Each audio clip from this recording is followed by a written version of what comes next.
parent, but I gotta run an errand. I promise when I'm back, I'ma feed my kid a carrot. Damn, this stuff is tough, man. I thought it was inherent. I'm trying to be a parent. I'm trying to be a parent. Sometimes you gotta drink, cause that shit can be kinda stressful. Sometimes you hit the blunt, cause that green will help you rest, yo. You know your ass be slacking when you gotta look up things on YouTube. Like, bro, how you wipe your baby boo-boo? Now welcome to the podcast, trying to parent and make moms laugh. Who you know got it like the King's family. Amanda and Sean, it's the name G. Yeah. Now welcome to the podcast, trying to parent and make pops laugh. Who you know got it like the King's family. Amanda and Sean, it's the name G. Yeah. Welcome. Hey, y'all. Welcome back. Episode Deuce 22. Dropping the big deuces. The big deuces. Give you a little bit of, that was highs and lows. We don't want to do that. TJ horns, wow. DJ horn right off the bat. Alrighty. Welcome back, you guys. This is the Trying to Parent podcast. If you were in the wrong place. Sometimes that happens. You walked into the wrong classroom. Episode 22. It is April 16th. Mm-hmm. Sunday, April 16th. Yep. 2023. 2023. That is very correct. And yeah, as always, we're your hosts, Sean and Amanda King. Yours truly. And Come on, Mark. Come on, Mark. You can go ahead and knock this one out of the park, guys. I think we got some good stuff in stores for you today. So let's go ahead and hop right into it. But before we do that, let's go ahead and get social. Hey. Let's get social. Like always, please, if you happen to listen on the podcast app on Apple, please give us a 5-star rating. 5 of those. You can, maybe 1 5-star rating. 5 5-star ratings. I'm not letting you do that. Create 5 profiles, make 5 5-star ratings. Come on. Ghost accounts. We know you got them because you're creeping. Come on. KD has one. You got one.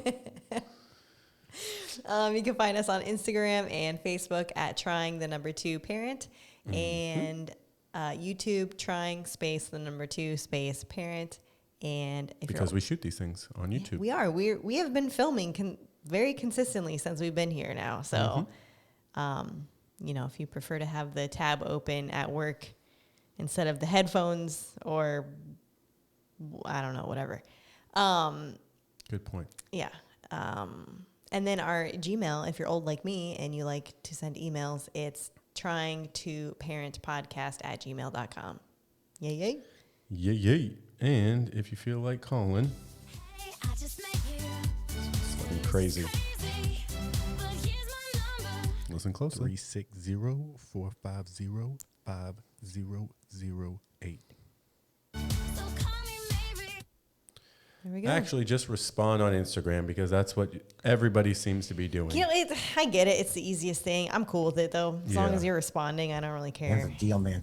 Here's the deal, man. As long as you're responding. Beggars can't be choosy, so I'll take the awesome. Instagram replies. But if you were wondering if our phone actually worked, Try it out. try it out. Try it out. It works. Okay, well, got some good news. Nina's skin is getting better, which Luckily. is nice. We have her on this medication. We took her. Last Wednesday. There's like good things and bad things about the doctor's office that we go to. Good things, it's right down the street. Yeah. We go there. They haven't seemed to be charging us unless they're like holding they're like, all right, next time. Like, we're just putting it on your tab. I know. I'm actually a little nervous. No. Yeah, that part has definitely been good because they've definitely seen her a bunch of times, and I've only charged for the medication. Yep. Like no office visits yet. Blood, attempted to take blood. Taking blood and it doesn't labs, count. The labs. Yeah, they're doing skin labs every single time that we're there. Yeah. I mean, they're gone for like 45 minutes, and then they come back like, okay, we can now do the next part of the appointment. It's like hundreds and hundreds and hundreds of dollars that should be costing Yeah. us. But it's not. Actually, we need to buy her food. Yep. One of the negatives is she hates going there. Yeah, she's she so hates it. afraid of that place. Terrifying. She's been makes me. traumatized. It We have makes to me pull so. her out of the car. I almost cry every time that we take her, and it's like a couple times a week, and it's really sad. Yeah. So.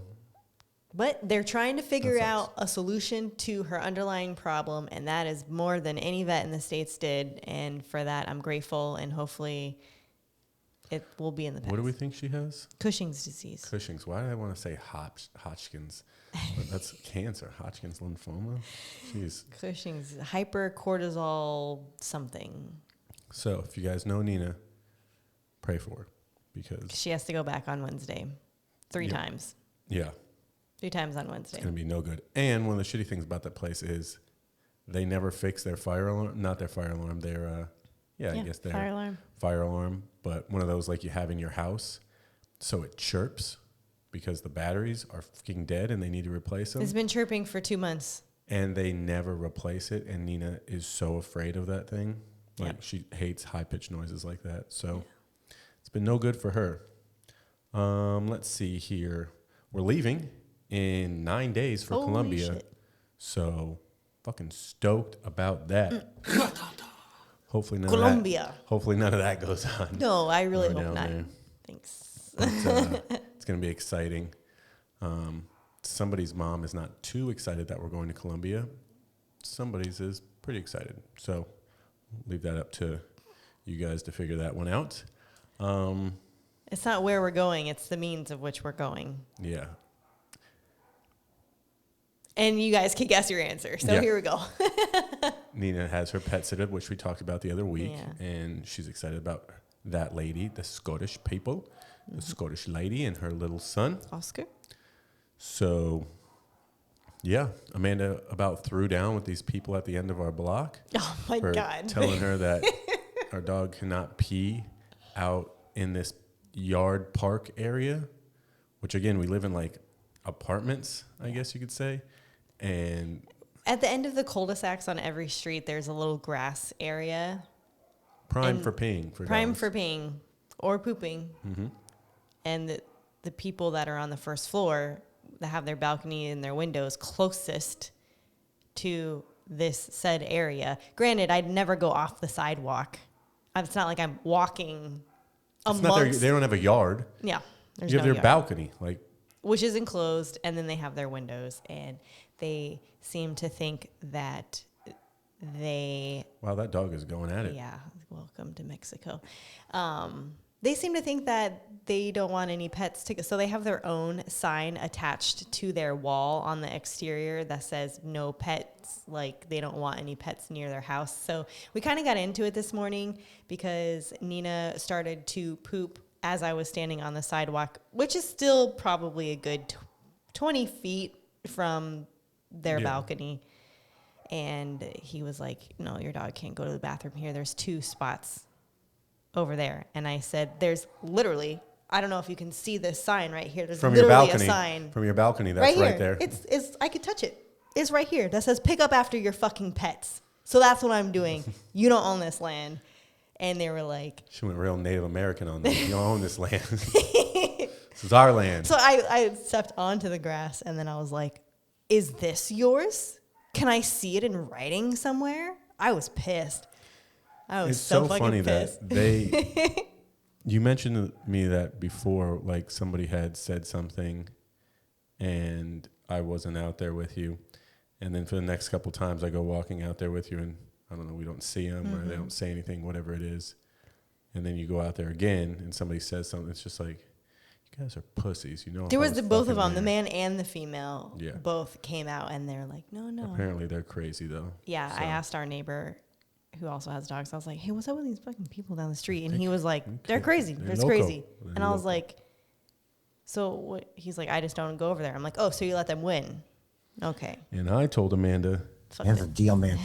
here's the deal, He is man. going to poop over there every fucking day now. She only pees over there and poops over there now. So go fuck yourself because that's what you get. Assholes, I'm telling you.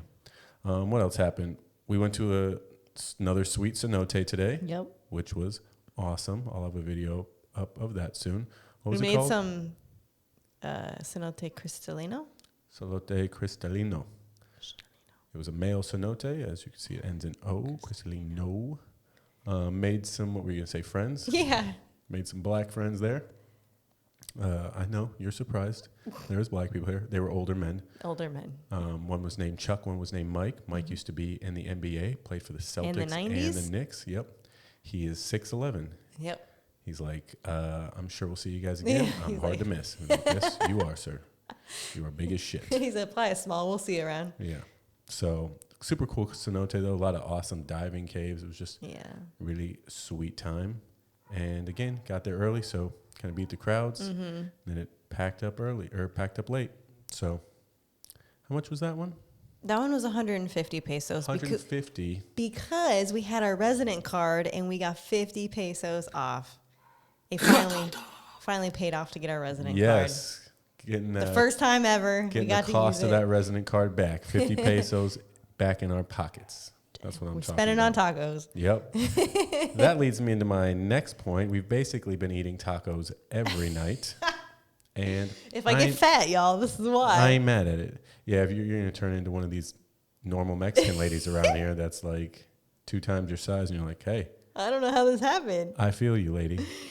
I feel you. The tacos every night.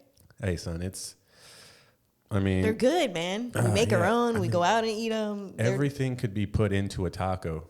You're like, anything you have.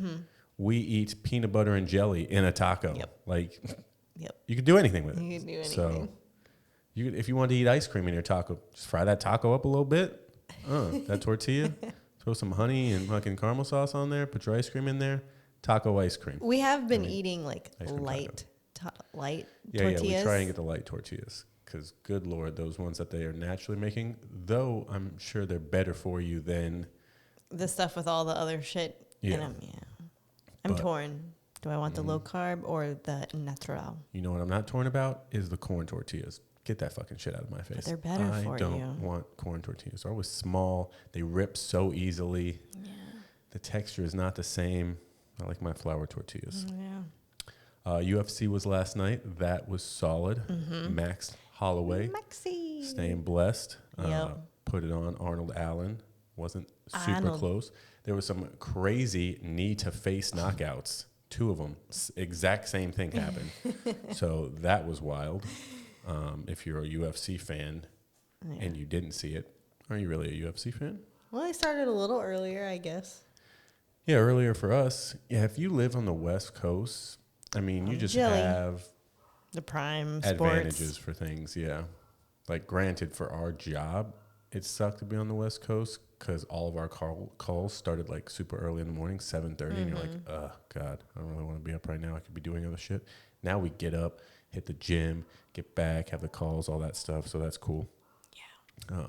But anything on TV, like sports related, sucks. Especially when you're on the East Coast. Get the fuck out of here. At least we're in Central now, but it was, in November it's going to go back. So yeah, not looking forward to that. March. And last thing, our friends booked their flight to come see us in May. Boo-boo! Hell yeah. That's going to be fun. Excited for that. Yep, we're gonna we're gonna spend a couple nights in Tulum, a couple nights here at the house. They're gonna go up to Cancun and then stay there for a couple days and then hit the flight out. So super excited. We're gonna order some stuff on Amazon so they can bring down with them. Yeah, because certain things here, just buying things, I'm assuming those things are shipping from America, from Amazon, so they just cost more. But literally everything costs more buying it on Amazon to be brought here. So yeah, if you come and see us, expect to bring some extra stuff down with you because we need certain things. Yep. Let's go ahead and do. And I can sing high like this. And I can sing high. Highs and lows. Would you like to start? Would you like me to start? You can start. Okay. Here we go. Tú puedes comenzar. Yeah. Yeah. High for the week. We had our first 10K week of business, which is fuck yeah. I think, in line for some DJ horn. Definitely calls for some DJ horns. Definitely calls for some DJ horn. 10K in a week is pretty big deal. Yes. Get a new little plaque from the company because doing 10K in a week is a big deal. It's a big deal for a couple of reasons. One, we made a good chunk of money. Mm-hmm. And two, that means we helped a lot of families. Yep. So that's awesome. That was normally our goal for the month. Yeah. Normally we shoot for a 10K month goal, which, we hit every month. But to do it in a week is fucking rad. New level achieved. We also locked in our promotion Yes. of 100%. So now we make 100% of what we sell, which is cool. We gave her, Sean, with his excellent work, now we get 5% more for doing the same amount of work. 5% more. So since we started in the company, we now make 20% more than we did when we first started. Yep. We got a 20% raise in just over a year. Yeah. 20%. Technically 30%, but technically 30 because they gave everybody in the company a 10%. 10% raise. So yeah, pretty cool. I don't know I don't know any other company that gives their people 20% raises in a year. So if you would like a 20% raise, come on over. I'll show you how to do it. Yeah. Also, our friend Ray got her first promotion. Yep. So she just earned her first 5% promotion. Yep. So love it when we see our people win. Second thing would be my low. Mm-hmm. And my low, honestly, don't really have a low because it's been a pretty solid week. Nice. Besides the fact that our internet issues has still been something of a problem. Yeah. But we'll get that figured out. So, it can't all be perfect. But I would say that's about it. What about yourself? Nice, baby. I would say that my high is already noted that Nina's skin is getting better. Yes. Because that was very upsetting to watch her be so uncomfortable and not know what to do. So I'm really glad that they got her back on antibiotics. She goes back Wednesday for her test, so we'll see how that goes. But at least she is, in the short term, getting better, and that makes me happy. Yes. And the fact that you did 10K a week, so that's good too. That's obviously a very big win. I would say that my low... my low is that my job has basically confirmed that they're not going to allow me to work out here past the already predetermined 90 days. Another person within our group, not our immediate group, but the outer ring, they quit. So some of the other team members were hoping that would be a persuading factor to allow them to have me stay on. It doesn't look that way. They're like, hey, listen, I see that you've been working here for 13 years. You've been extremely loyal, yada, yada, yada. You do a whole lot for the company. You're pretty much indispensable. We're going to have to not continue on with this because you decided to move to Mexico. Yeah. So that's not cool. But I'm trying to look at it as that's not cool. That's not cool. But you know what? I really love your company. I'm excited to be more involved. It's a little scary, to be honest, because I've had the same job for half of my life, basically. Mm-hmm. But yeah, I'm excited for new beginnings. The freedom, the support, the positive aura that your company gives off. Yeah. I'm excited. Be able to do a lot more, tune into a lot more calls, just be more involved. And I'm excited because I think you're really good at this. And I think you have the ability to, we have the ability to really reach our goals now. Yeah, really make this the strong force that it's meant to be. And I feel like I can really help you get to the next spot, hopefully. So we'll see. It'll be great. It will be. I'm either going to ruin it or make it a whole lot better. We'll see. No, just kidding. Okay, so let's go ahead and move on to Charles. From the entire Channel 4 News team, I'm Veronica Corningstone. And I'm Ron Burgundy. Go fuck yourself, San Diego. Alrighty, San Diego.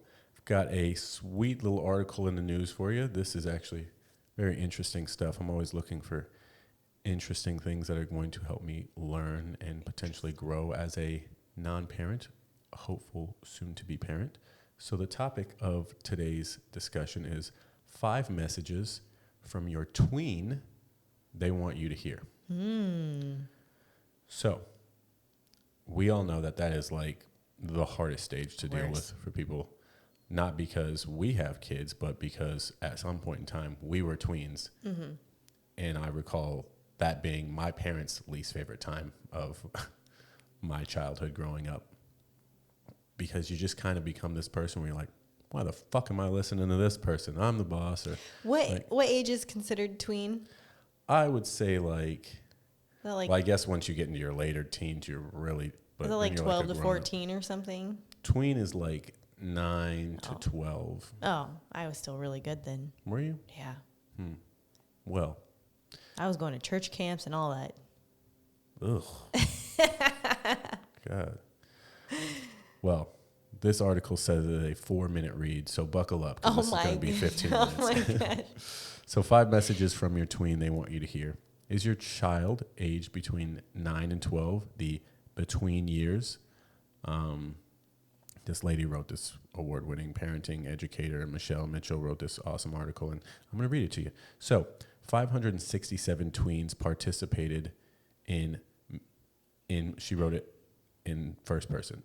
So 567 tweens participated in my 2020 anonymous survey and chose to answer the optional questions. What is one thing you wished all adults knew about life as a tween?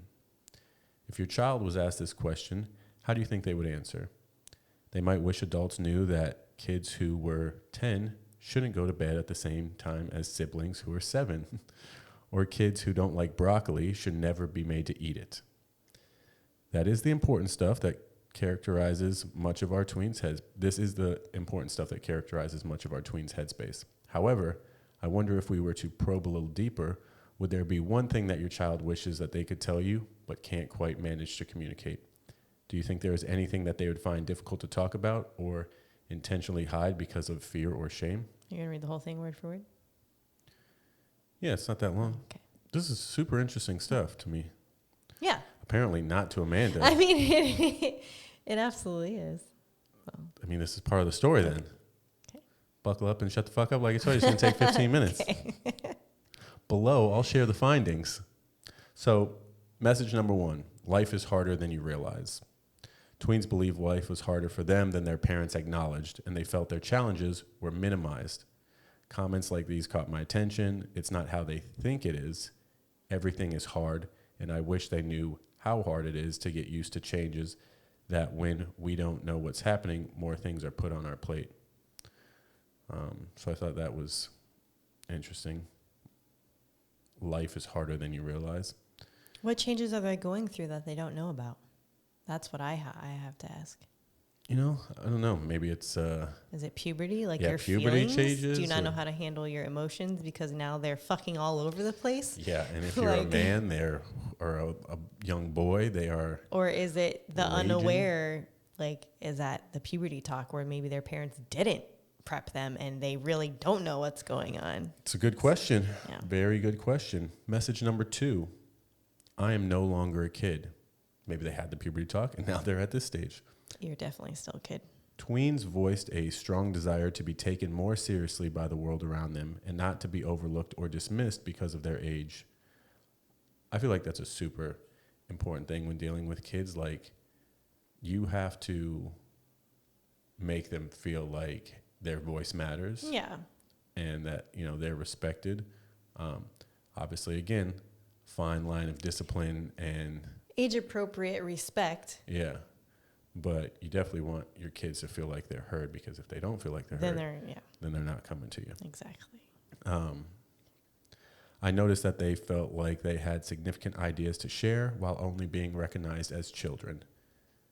My concern is if tweens don't have a meaningful place to contribute now, how will they build the confidence to make more significant contributions as they get older?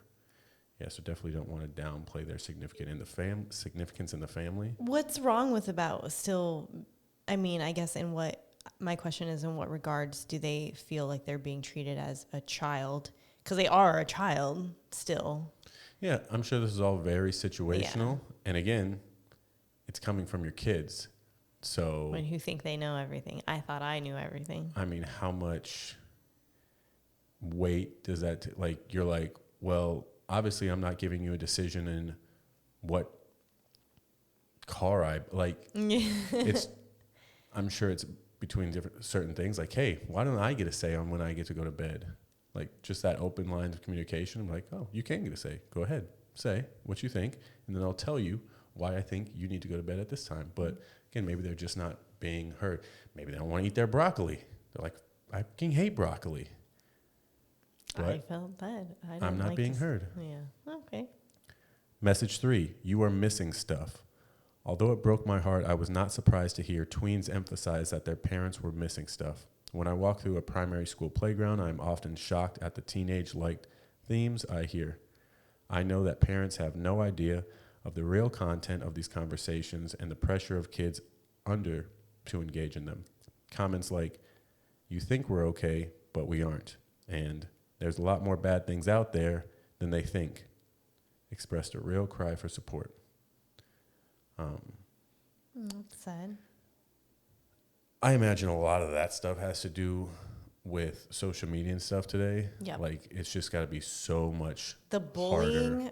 Yeah. online, I couldn't even imagine having to deal with that, being a sensitive teen, and you're so dependent on what the outside world thinks about you at that age. Especially if you're a girl. I mean, that's why the depression levels are so high in girls these days. I would have hated to be we had MySpace in high school. Yeah, I was going to say that was late. That was later in our child lives. So for kids who are like 10, 11, 12. Yeah, to have access to all that stuff now, you don't have the emotional capacity, to make rational decisions. You're being influenced by all these other things. And yeah, that's very difficult. And that's something that I worry about. So this one's interesting. We might always disagree about screens. Technology was a central theme of tweens' frustration. P.S. Feelings are often mutual. Emphasis was placed on parents' alleged lack of understanding of how central technology is to tweens, social status, and life. As adults, we know there are some very real, legitimate reasons why we say no to screen time. For this reason, I'd like to suggest that we might always have different views about technology. My concern is if we don't take the lead, tweens' natural desire to charge ahead may lead them into dangerous waters. The screen thing is going to be so difficult, and I think that was one of the reasons why we moved out of the States and to somewhere else, because I think we've seen a lot of babies when traveling with families and stuff. Yeah. And very, very rarely, unless they're Asian, usually it's Chinese, but very rarely are you seeing other kids on planes or just wherever they're at dinner, whatever, with screens. Mm-hmm. It's just a different way that people do things in the U.S., and it's one of my least favorite things about like parenting, though it's the easy way. And I understand I don't have kids, so I don't know that difficulty. Yeah. But I know that my parents didn't have screens to give us. Right. I know that their parents didn't have screens to give them. And I think that most people consider people from our generation and before to be a little bit more when they're saying screen time, I mean, are they talking about like social media, or is it like watching things on YouTube? Like, I would imagine anything, just because I don't think preteens should have access to social media and like either. Instagram and stuff like that. Like, I don't think Balin and Noah and Ari, yesterday was my niece's 8th birthday, and I know she doesn't have a phone, and my 11-year-old nephew has one, but only like 3 people are allowed to text him. Balin, she's 13. 13. she had a phone. I think it got taken away. I think she has it now, but it's like Wi-Fi only, iMessages only. Like, Yeah. When did you get your first phone? it was sophomore year in high school because I needed to be able to reach my senior brother for getting together to ride home. Yeah, I had. And my parents were 18, or my brothers were both 18 when they got their first cell phone. But because I was a year younger than everyone in my grade, like my parents had this fine, like, line debate of like, well, she's a sophomore, she's 15, like, ugh. And my brother's like, what the fuck? I had to wait till 18. I'm like, yeah, but I can't find your brother, like Keith. That's crazy. You know, so it was this weird. That seems late, but like, that seems How late. old are you? I think I was probably in either 7th or 8th grade. Oh my God, what? So you're like 12 or 13? Yeah, 12 or 13. I think maybe 8th grade. Because what, you're 13 in 8th grade, 14, 15, 16, 17 in high school? In 8th grade, I was turned 18 12 and 13. in my senior year, so I was probably 13 turning 14 in 8th grade. Yeah, and so I was a freshman at like the week. I was 13, and then I turned 14 the first week of school. So young. yeah, so I was literally a year younger than everyone else. So But yeah, again, also, our phones didn't do shit back then. what am I gonna do? Play Huge fucking deal. Snake all day? I'm more than welcome. I'm more than happy to get our child a Nokia phone. I'll even get you a fucking Razor, my friend. Because good luck getting on the internet. There is no internet. Never heard of it before. Oh my gosh. Yeah, that's A communication phone is one thing. A computer is another. Yeah. Those were not computers. yeah. So Those were phones. I'm really curious. The children in this article, in what aspect of screen time are they concerned about? Is it the access to talk to their friends, or is it Oh gosh, it's gotta be. just the watching the videos? I'm sure it's everything. They're like, Yeah. So I would really like to know that. If your teen or tween yeah, if you're is 20 and obsessed with screen time, what are they doing on there? I'm genuinely curious. I mean, how many kids are doing Snapchat things now and stuff like? Oh yeah, Fucking TikTok. even when you're like your niece, they just want to use the filters. yeah, that's true. So again, that's screen time, and that's creating those bad habits. I know I'm on mine way too much, and I hate it. I'm like, well, I'm always doing business stuff. Mm-hmm. Yeah, well, I'd like to chuck it in the fucking ocean. The last one, number 5. I told you this would take 15 minutes. That's okay. It's interactive now. I'm okay. Well, of course it was going to be interactive. You think I was just going to read through the whole thing without stopping and talking? God, what am I, married to a tween? I have the rationale. Number 5, it's time to start knocking heads. No, just knocking. When tweens begin to need more privacy, most parents respect and welcome it as a sign of growing up. However, when they begin to desire space from adult supervision, it poses a new range of dilemmas. While our tweens are pushing for all the trimmings that come with growing up, such as catching a bus on their own or shopping alone with friends, their limited life experiences leaves them vulnerable. My concern is that if we are not willing to enter age-appropriate negotiations as they grow up, they may begin to hide unsafe behavior. Wow. I think that's spot on. I mean, I feel like you have to have that open communication with your kids. I mean, if you're having I guess as a tween, you're probably still not having a girl or a boy of the opposite sex over to the house. I don't know. I mean, If you are, they're just coming over to have dinner and Yeah. then they go, or like, hey, you guys are going to watch a movie and we'll clean the kitchen in the background, you know, Yeah. or something, you know, like. but I mean, just setting that where it's like, hey, I want to go to the movies with my friends. I think even at 12, my parents might have dropped me off at the movies. I maybe saw a movie with my friends or something. But I was also very mature at a young age. And I had an older sister, so I'd often hang around her and her, 2-year-older friends.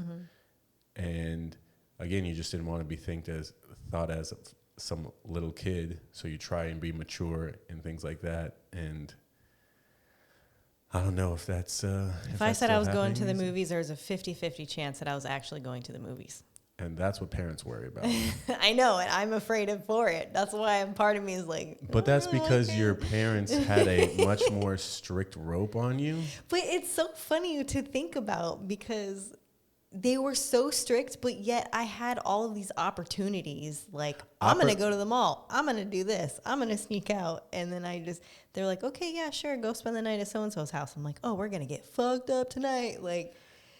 That's because they trusted you and you took advantage of it. And that's why I think it got worse when you got older, because they started to realize the things that you were doing that you shouldn't have been doing. Yeah, probably. I mean, they trusted you. It's terrifying. Yeah. I'm terrified. And that's why I think you have to have that open line of communication with your kids. To be like, hey, listen, I was a badass kid when I was growing up, doing things that I told my parents I wasn't doing, and saying, like, just be honest with me. I'm not going to let you do everything that you want to do, but understand that it's for a good reason. I have your best interest at heart. I'm going to let you do a lot of things. And some of those things you're probably going to get in trouble doing because you're going to push them further than they should go. But I'm going to give you that rope. And my dad would always tell me that. I'm going to give you enough rope to hang yourself just with. to hang yourself with. It's like, hey, man, until you give me reason not to trust you, I'm going to trust you. I can honestly say,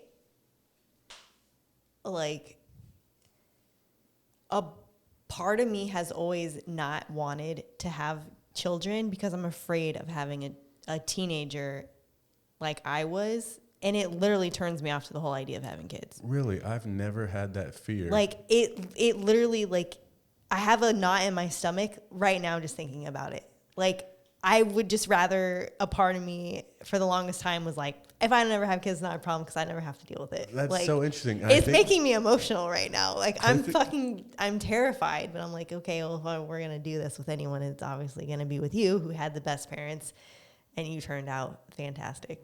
But I'm so scared. But that's the thing. I had great parents, and I still did a lot of asshole things as a kid. I did a lot less than my sister did because I learned from watching her make those mistakes. You didn't get that at all with Shane. And then with Keith was just like a totally different story. So you're like, wow, I know not to go to the absolute extreme of things. But we're going to go through those things. Nobody has kids that just grow up and they're like, wow, that was a cakewalk. Yeah. Like, I expect that stuff to happen. But again, if you lay down all of these things and the lines of communication are open, there's going to be less chance that, you're dealing with a real asshole fucking kid. Yeah. God. I'm more concerned about our kid being Jeffrey Dahmer because, like, he just comes out and he's bad or something. You're like, well, I didn't even do anything. You're just a bad seed. Yeah, that's definitely scary, too. Now I got to love you and hide the bodies with you. And fuck, this is tough. Oh, but, my God. yeah, it's scary. But, again, I think we have a great base. I think we have solid support. Yeah. Obviously, our kids will be climbing on tables because my fucking parents. I'm not going to lie. I'm not down for that. No, I'm not down for that. Sister's kids climb on the coffee I'm tables. like watching these videos like, I probably would have done this a little differently. But it's so funny. Like, Alexi's in this chair, this rocking chair that goes back and forth. And she's like, Alexi, you saw what happened to your sister the other week. She tipped over and she like knocked it over and hit her head or something. Just like filming while the chaos is happening. Yeah. So again, we're gonna let you push the limits. Luckily, kids are super malleable and flexible and they'll be stuff okay. like that. So if they get hurt, they'll bounce back. Whew. See, I think that turned out well. Yeah. All righty. Well, I think it's time to ask the listeners. This leads pretty well into our last conversation that we were just having. So the question that I sent out to the listeners was, in your household, what age was it okay for your kids to start having a drink? Oh, to have a drink. Yes. So, I've got some answers here. I'm not going to No names. disclose names No. except for Kat, because Kat, we know how you feel. So, in this Kat, person, let us know. Text us if you don't want us to say your name on any of these things. yeah. Well, I'll say Kat responded. Okay. This person goes, that's a hard one for me to answer. I feel that younger kids who have the opportunity to have a glass of wine or whatever here and there are more responsible with alcohol later on. But my kid is completely uninterested in even trying it. It's never came up. I've asked if she wants to try things here and there, but she always gives me a dirty look. You know I'm not supposed to be having that. She goes, I even tell my kid that she can say bad words if she wants, and she like gets super upset with me about it. She's like, which is crazy because I curse all the time, which is so funny. You're like, no, you can say it. She's like, no, I'm not falling for supposed that. to. All right, this person says, depending on maturity and their own curiosity, I let them try around 17 to 18. This person said, I didn't drink until 21, so I know my answer is unrealistic. On the other What hand, is that, my brother? on the other hand, my spouse would say probably 18. This person said maybe. By 18, they're already out of the house sometimes. Oh, yeah. I moved out at 17. We'll talk about our personal Okay. opinions here after we talk about all of these, because I Okay, think okay. some of them, as I read them, kind of helped change my opinion. I'm like water, my friends. Very, Go with the flow. yeah, I just see what works. Often change my opinion on things. This person said maybe teens, depending on maturity level. I'd much rather try a drink at home. I'd much rather them try a drink at home in a controlled environment. This person said, in my opinion, it's based off of maturity and the ability to tell the truth. This person said, I say 16 to 18. That's when my parents would let me try stuff, but only at home. And then this person said, like alcohol, I have to wait and see how these kids mature before I even think of that. This person said, one glass of champs to champagne, shumps to cheers on a special occasion as a teen is okay. Otherwise, not until 21 or out of the house, with the emphasis that safety is always first. Any age, always call me for help. Most important thing. This person wrote a long one, but my opinion, I'm not sure. I would be okay with underage drinking. I grew up in a household that was very strict and religious, Mormon. No alcohol, no pot, no nothing. So when I turned 18, I moved out. I went hardcore, drinking and partying, trying different drugs like Molly, acid, shrooms, coke, etc. I plan to educate my child more about the effects on the body and how it can affect your relationships and jobs. We are very open, so I hope she will be honest. I think drinking is more socially accepted than it should be. It's poison to the body. I don't drink anymore because it makes me really sick. And she goes on about a few other things. So that was interesting. There's two more here. 21, but that's a lot. 21, but there's a lot of addiction in my family, so I'm cautious with substances. I'll pick them up drunk at any age and make sure that they are safe. But in my home, 21. And then the last one. Okay, so I want to preface that alcoholism runs deep in my family.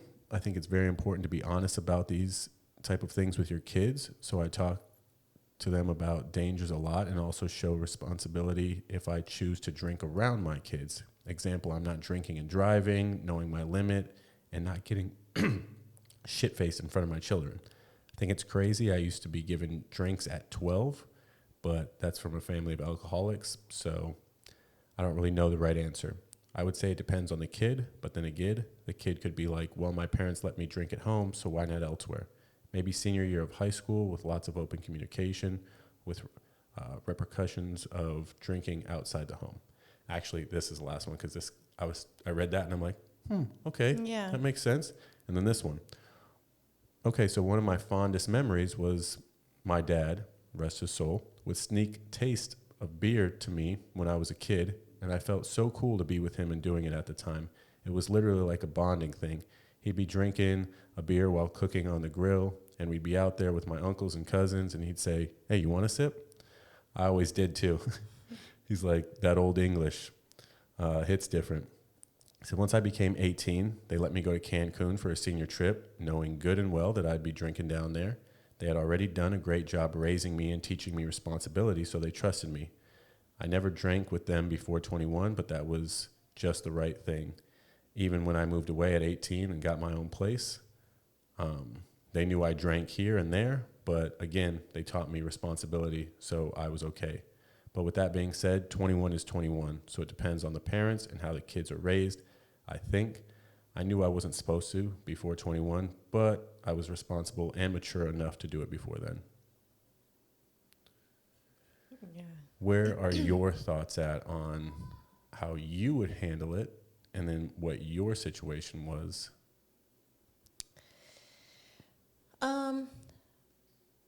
Gosh, well, I know that where I don't know what side I want to begin it with. So I know that my family has a history of drinking and, you know, some sort of addiction. As far as like my mom's house, I don't remember them ever really drinking in front of us. And then my dad would, I feel like he would occasionally be like, "Hey, do you want a sip of this?" But he never really drank beer. So I don't know where I'm getting this back, like this flashback of like me trying beer at a young age. I don't know where that's coming from. I don't know. Maybe I dreamt it because a lot of my past memories might not be real. Gosh, yes, I wasn't really exposed to that much alcohol that I can think of. I think my dad used to drink when I was there at his house on the weekends, but I don't really remember consistent memories of like, hey, like, and I don't even know what age the first time I sipped was. But I will say I did go to Rocky Point when I was 16, and I went with my neighbors across the street, their family, and I came back and I told my mom that I had beer. As though I had beer there, but it was in front of the parents. One of the parents is the one that gave it to me. We were all sitting there, like, and she was just like, "Okay, thanks for telling me." So even if I would sneak out and I would drink in high school and I came back, and whether it was me being hungover or I threw up or just whatever, like felt terrible, anytime that I told my mom that I snuck out and I drank, I never got in trouble. It would always be like, "Okay, don't tell your dad. And I really hope that you don't do this again." And then I would do it again, probably because I didn't get in trouble. I don't know. But it was always like if you do something you're not supposed to, I promise that I'm not going to I'm not going to make you regret telling me. Mm-hmm. Like that was kind of where my mom's stance was. And that was something that I really respected from her because I knew regardless of what I said. You're like, "I'm in a safety zone. I'm telling you what happened." Yeah, like, yeah, but, you know, that has its own conflicts in itself. As far as what I think for our children, I wouldn't be opposed, like, I wouldn't give them, like, a full beer in, you know, sophomore year. Like, if you want to have a sip of mine or whatever I'm drinking, you know, a sip or two at the time, but I'm not going to give you a full serving. That's kind of my thoughts on it. Maybe if we're, New Year's, we're having champagne, they can have like, a little glass of champagne if we're doing a toast like that, if they're at the mature level. But I do think it's going to depend on the child. So what are your thoughts with the European style of kids having wine with dinner and stuff? Like, obviously young kids, much younger than being in high school, are having wine with dinner and whatnot. And Are they doing exposed to it that every early. day there? Like, what ounce serving size are they getting? I think there's a lot of questions question. before I could answer that. Guarantee it's not a sip. I'm sure they're not having a sip in the body of Christ with Maybe. their Maybe dinner. if it's like a 1 ounce pour. I don't know. I still feel like I don't want, just because the fact that alcohol is a poison to the body, I don't want them to get used to that habit of drinking every day. Mm-hmm. You Definitely don't know if they do it every day there. Yeah, but, so I have questions. But I feel like if, hey, it's like, New Year's or, 4th of July, like, oh, we're all going to have a toast, like, then I feel like maybe, but you have to, I feel like because the rest of the world has an 18 drinking age, well, in a lot of other countries, then I feel like if we want our kids to be global people, which I do, then I feel like we have to prepare them. You are killing, I feel like. You are saying it so many times. Are you drunk? Have you been drinking? I just have so many thoughts. I don't know. I want them to be prepared for the real world, and in situations, if they're traveling, just like your friend said, went to Cancun at 18. Obviously, we know our kids are going to drink if they go a place like that, and obviously, we're going to want them to travel and be safe while they're doing it. So I just feel like setting some really important ground rules, but I definitely think 18 would be fairly appropriate, just because, well, who knows what country we're going to be living in at that point anyways, Yeah. Sorry, that was a lot of words. It was. I She don't even know basically what I wrote said. that article that she was so concerned about me reading. It was a 4-minute article, My response was 10 minutes. except there was no communication. It was just one way. Yep. Look who's laughing now. Now the turntables. Now the turn. What are your thoughts, babe? I can't quite recall what my situation was like growing up. I know my parents definitely drink more now than they did then, but that makes sense because they're like, You don't want, Fuck, just like your it's just friend us. said, I don't want to see your kids getting, or like, Yeah. I'm not going to get shit faced in front of our kids. yeah, So if we feel I'm out of control now, trust me, it's only going to get better. and then worse, and then, And much then worse when they're out of the house. So I feel like I'm gonna steal your verbiage there. That my dad let me have some sips of beer when I was growing up. Don't really recall what age, but I'm pretty sure I started going to like high school parties when I was like 16 or something like that, and probably had some drinks then. But I also had a lot to lose growing up because I played basketball, and that was something that I was very into and that I knew was going to take me places and, get me scholarship and stuff. So I was very cocky, afraid of, no, I got a scholarship. I know.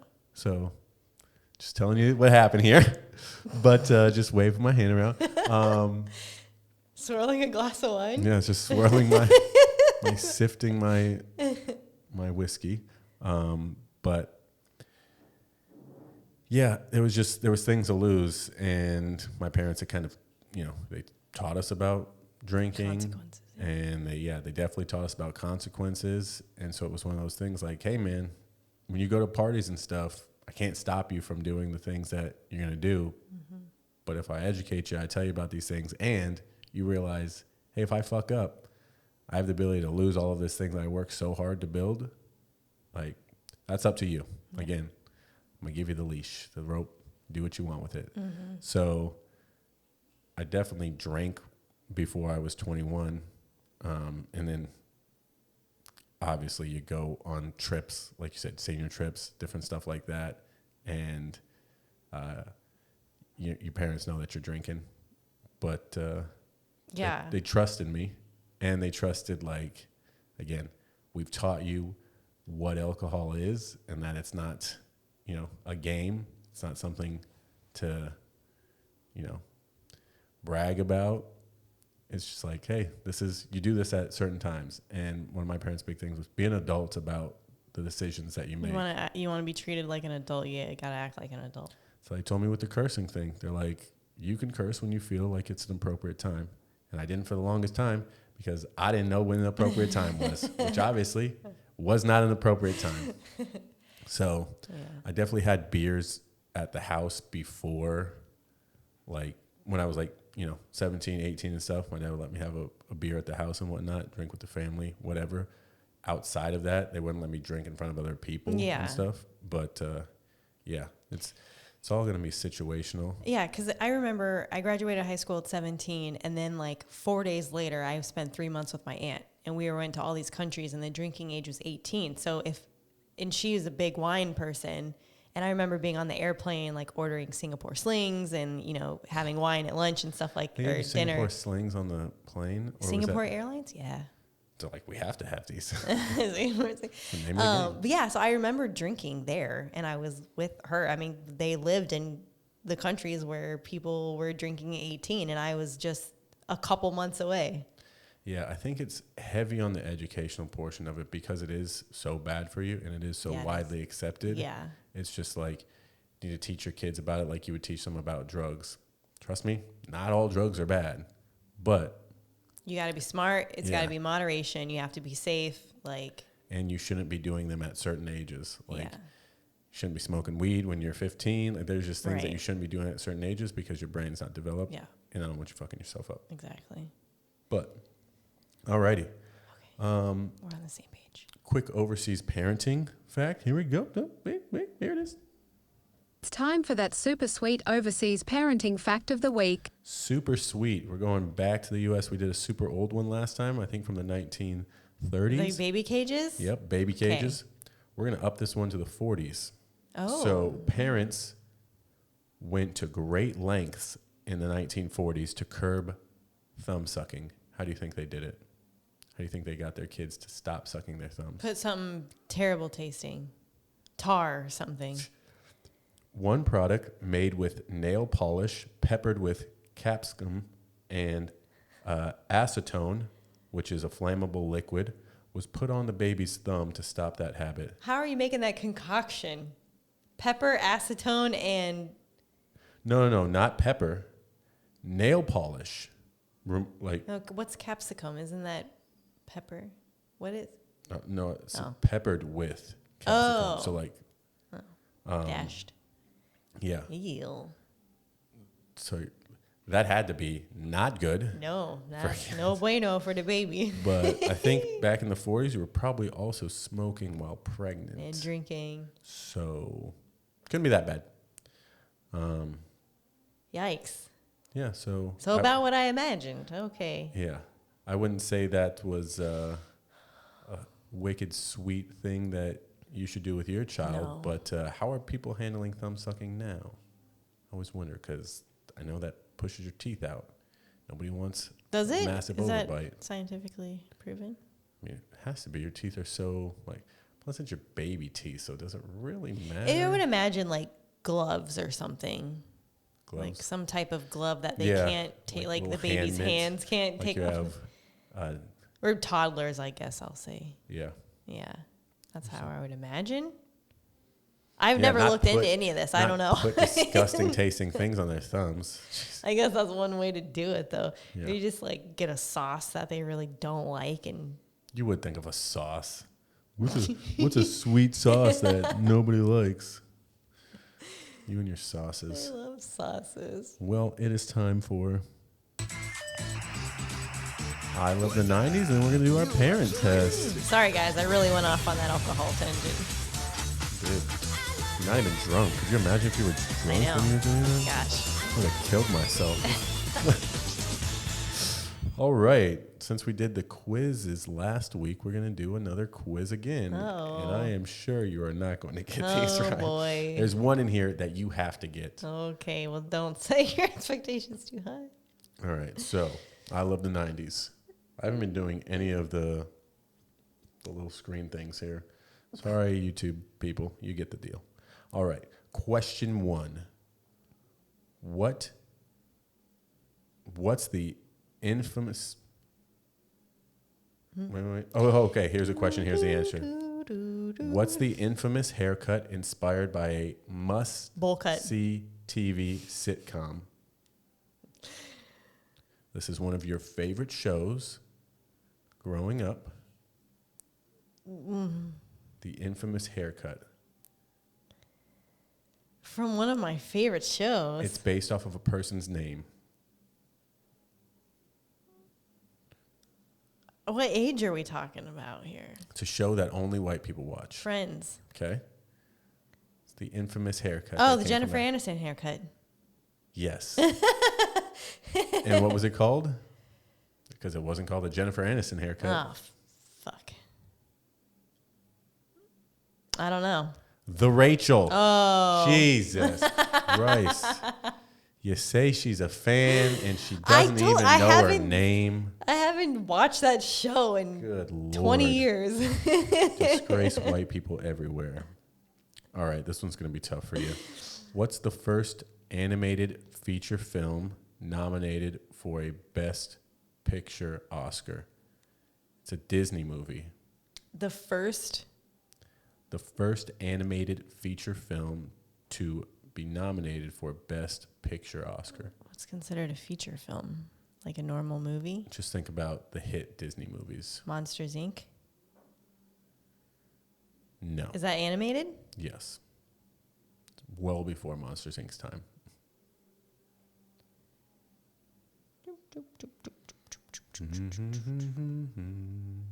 Oh, what? Beauty and the Beast? Mm-hmm. Oh, I guess when I think of animation, I think of like the claymations. I don't know what.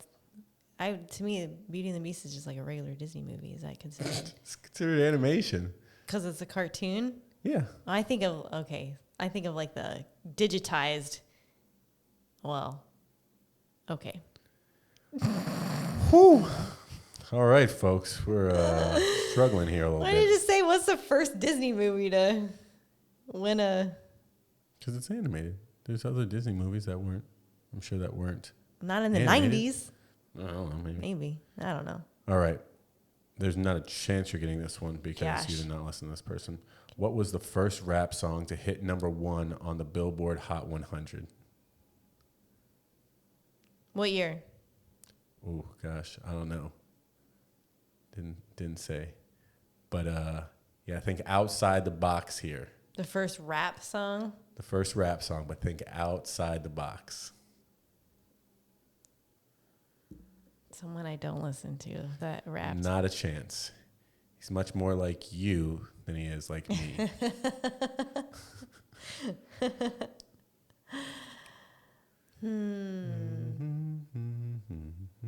5 seconds. I don't know. Ice Ice Baby. Oh, Vanilla Ice. Yes. Oh. The first rap song to hit the Billboard. Nice. #1 on the Billboard Top Nice. 100. All right, last question. There's a chance that you might get this. Probably not. Love the confidence. What reality TV program was considered to be the first of its kind? So, reality TV.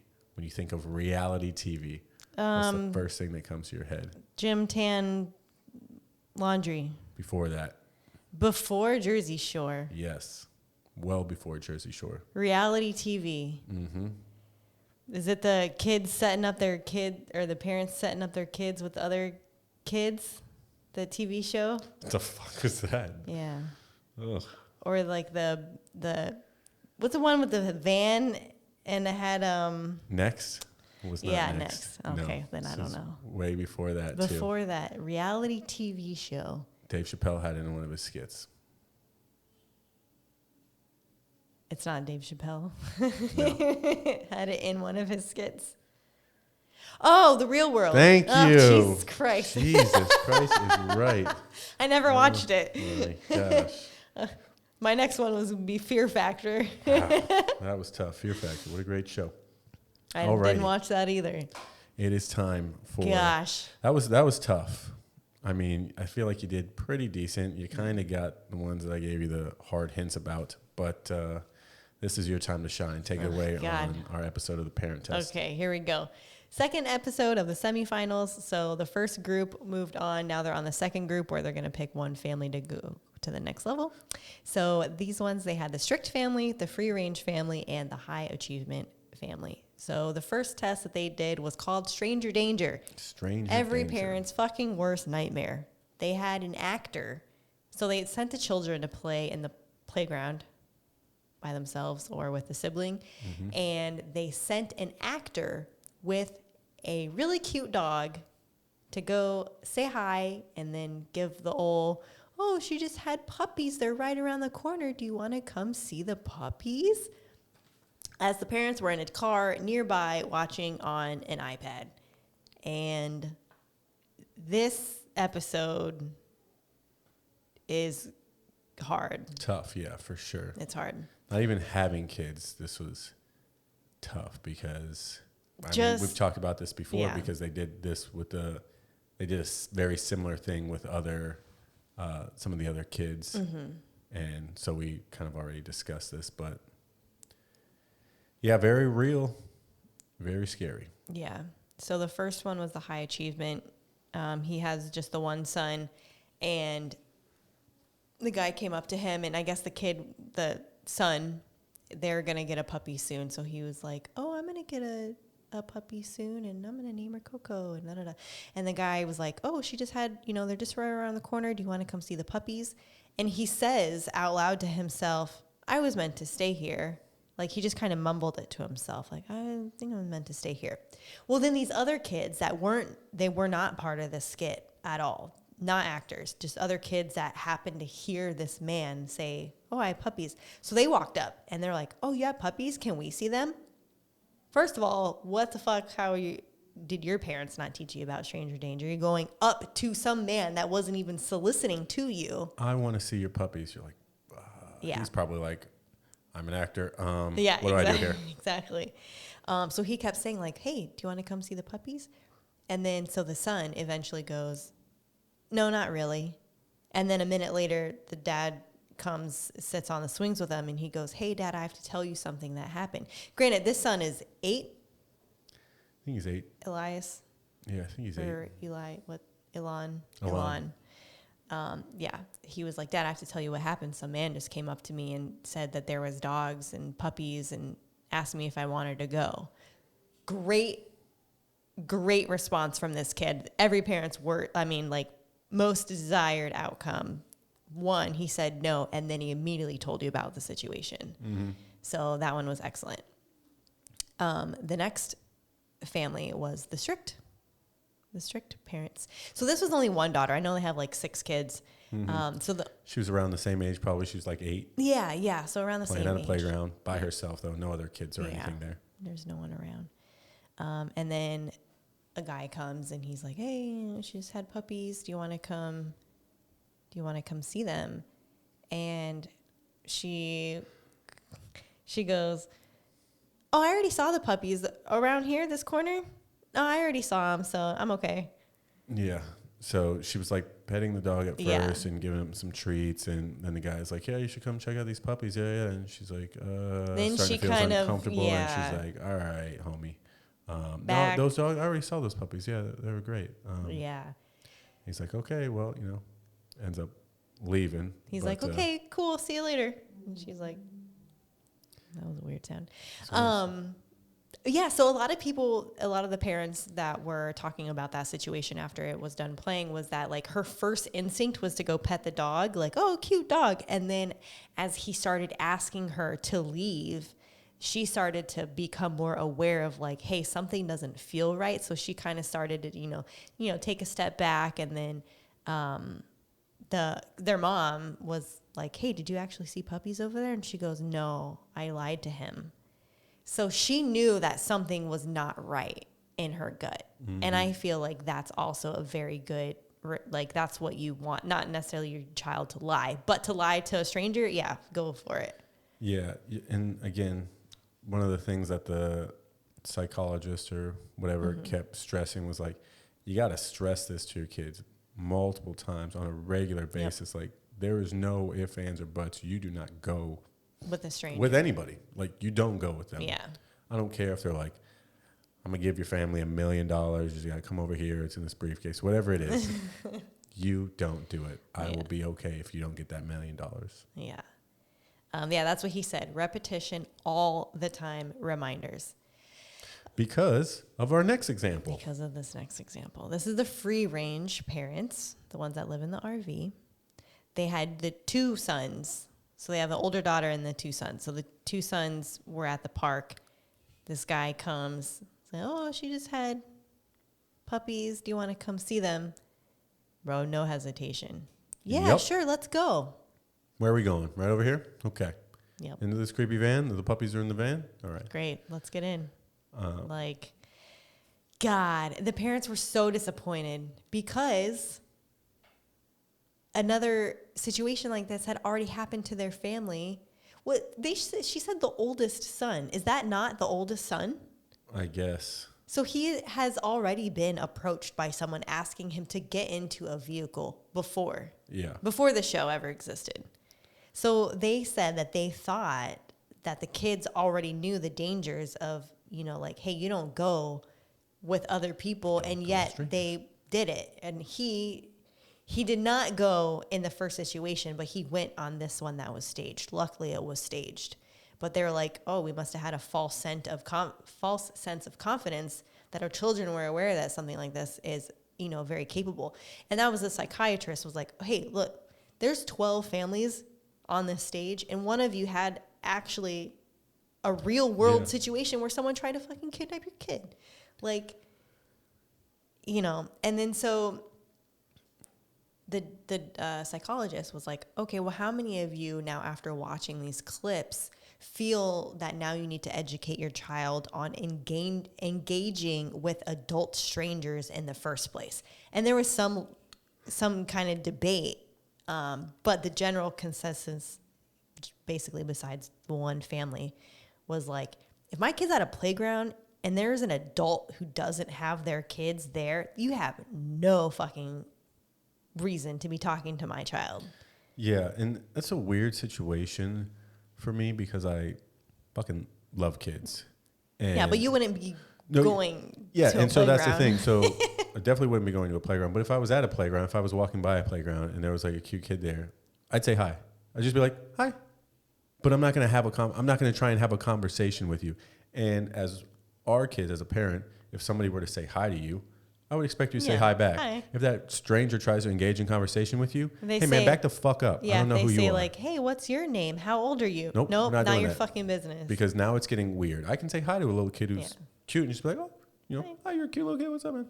But if it's anything more than that, Yeah. if you're not just acknowledging me acknowledging you, then too far. Like, Yeah, this is I got feel into like an uncomfortable place. Yeah, exactly. So basically, the psychologist was very clear, like the more permissive parent styles, on all of these stranger danger tests, the ones that have the more free reins are the ones that failed this test. So if you think back to the first ones where the kids open the door and let the person from the gas company, quote, come in to check a meter, versus the more strict and like more boundary focused parenting styles where they're like, no, I know the rules. I'm not supposed to go anywhere, or I'm not supposed to open the door. Like there's Except the Asian couple whose daughter the intensive. yeah. That one surprised me, honestly. Yeah, they failed, or she failed that Yeah. one. Yeah, super interesting. Again, just another note. Talk to your kids about this stuff. Repeatedly. Over and over and over again. Because Yeah. the last thing you want to happen is somebody take your baby. Yeah, that's something I can, like I said last episode, like my parents always drilled that into our heads. Like, you don't go. I don't care if it's grandma. You don't go with someone else. And nobody random was going to take me. I was a large child. They're like, I just took this 85-pound baby. What is going on here? This is way too big. What you said you're 4? All right, that's not realistic. That's how Lexi's going to be. You're 12. That's funny. Yeah, that kid's going to be big. So the last challenge on this one was called the $20 hustle. They told the kids to earn $20 by any means necessary. So the strict family, there's 6 of them. They immediately were like, I'm making cookies. So one kid was calling all the neighbors, which fascinating. They have all the neighbors' phone numbers to begin with. Yeah. I guess that's a designated neighborhood for you. Yeah, I was going to say when you're Just, yeah. If you're there for a while, I would hope that Anyways, so one kid was calling all the neighbors asking if they wanted to buy cookies, and the other kids were in there making the cookies. They all worked together. They killed it super easy. Yeah. The next one was a high achievement.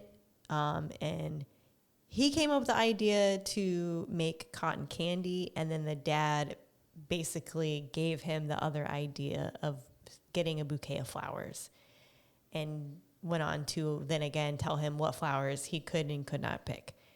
Very instructive, and like the kid had no creativity on his own. I feel like the dad didn't give him enough time to come up with ideas on his own. He was just like, okay, you're taking too long, this is what you're going to do, type of a thing. Yeah. And like we talked about, it seemed a little unfair that he was the only child in that situation. Like, first family, they have 6 kids. Someone's Second going to have an family, idea. They have 4 kids. Because you got the super tiny brother. So there's 1 girl and the 3 boys. Oh, gotcha. So, Yeah. you have a team to work with and or come up with ideas. And he was just like, oh, God, what do I do? I don't know. Yeah. I probably would have been that same way. Yeah, that's true. But Ended up working out, though. Ended up making the sale, but his dad was pretty involved in it. Yeah, very involved. And then the free range, the RV people, their kids were super creative. Were like, yeah, let's go clean the other RV. So they went on the neighbor's RV, asked them if they could clean it for $20. They said, sure. They all worked together. But they said that their family does it all the time. They're like, our kids are always trying to find ways to make money. So this was just another day for them. There was no hesitation about them coming up with ideas to earn money. So, so and I think maybe some of the other people said this too, but they said the high achievement kind of not necessarily failed, but the child lacked independence and creativity because they're always given the plan and the next steps. So when it comes time for them to have the plan, they kind of stumble along, they don't know what to do. So they voted, and the family that was chosen to move on to the finale was the strict family. And then there was also kind of a debate. I guess not on the show, but in my head there was. So they're strict, but it's like they're a very religious family. So a lot of the parents were talking about how there's just like so much love and like, oh, your kids are such good people and like stuff like that. And the parents were like, yeah, we like to take them on, like mission trips to other countries to where people don't have as much. It kind of puts things into perspective to be nice to people and to like, help others that are less fortunate than you. So I feel like those are really good values to have. And I feel like that's kind of what we're trying to do. Yeah, I think you can do that exact same thing without the religion. Yeah. But it's still the same, like, morals. Like, yeah. I mean, everything is essentially the same without the religion. The only thing I think that would be advantageous about ours is they want their kids to stay within the religion when they marry. Yeah. And I don't particularly have any, if you want to marry a religious person that's super religious and do the things that they do, and that's what you want to do, then do it. But I'm not going to say, no, you can't marry this person because they're Mormon or because they're, whatever Buddhist it may be. Or Muslim or anything. So I might be again, a little more just concerned if they were Catholic. No, Yeah. just kidding. Just kidding. Probably. God, Catholics are crazy. Or if they're, what's the one that Tom Cruise is?